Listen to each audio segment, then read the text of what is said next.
Guys, mabilis lang daw makahanap ng trabaho dito sa Japan. Ang sagot diyan actually 'pag nasa Pinas ka medyo mahirap kasi madami kang dadaanan, magdadaanan ka ng exam, depende pa sa papasukan mong trabaho kung caregiving papasukan mo kunwari, kailangan mo pang ipasa yung caregiving na exam na kailangan nila. Siyempre yung Japanese na requirement, ang dami mong kailangan gawin. Kunwari visa mo SSW1 ganyan, limitado lang rin yung papasukan mo kasi kung ano yung visa in-apply mo, yun lang yun yung ma-apply mo dito. Kunwari gusto ko lumipat din na. Yung mga training naman, yung mga TITP, hindi yan pwedeng magpalit. Ang alam ko, ganyan kung ano yung na-apply nila, dun lang sila, stay lang. So, hindi sila masyadong tawag ng flexible sa pagdating sa trabaho. At mas mababa yung mga sahod ng mga actually mga 14 lapad, mga 140k yan, 150k yan, tapos kakaltasin pa lahat-lahat.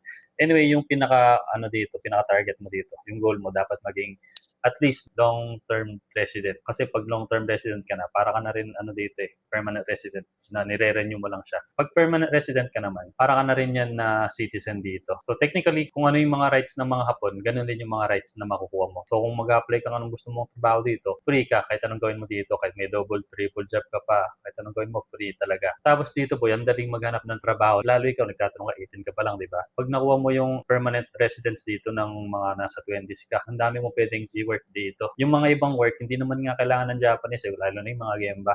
Kung mag-apply ako ngayon ng Gemba, sahod nasa 40k, ay 40 lapad, 450 lapad. Mababa na siguro yung nasa 30 lapad. Ewan ko yung mga kasi ako, pag nag-apply ako talaga direkta na sa mga job listing, hindi sa mga agencies. So yung mga nakikita ko doon, mababa na yung 30 lapad. Pero syempre, alam mo naman, meron sigurong hidden doon, maraming overtime, ganyan. Pero anyway, mabilis lang makahanap ng trabaho. At alam mo boy, walang resume na kailangan dito sa mga blue collar jobs. Kunwari, mag-apply ka ng bartender or mag-apply ka ng gemba. Sa caregiving siguro ba kailangan. But anyway, hindi masyadong kailangan ng mga resume. Punta ka agad pa, interview ka. Tapos boy, yung mga interview dito, hindi na kayo maglolokohan. Hindi na kayo tatanungin kung ano bang may co-contribute mo sa kumpanya. Hindi ka natatanungin kung paano ibenta yung pen na to. Wala nang mga palaisipan. Yung hindi ka na mapipipi sa mga sagot mo dito kasi tatanungin ka lang kung ano yung meron ka sa sarili mo, kung ano yung mga na-experience mo, kung anong klaseng tao ka, kung ano yung mga background mo. Yun na yung mga itatanong sa'yo. Tapos usually, wala pang mga requirement na high school graduate lang, pwede na Hindi naghahanap ng mga experiences, ganyan. Isipin, wala akong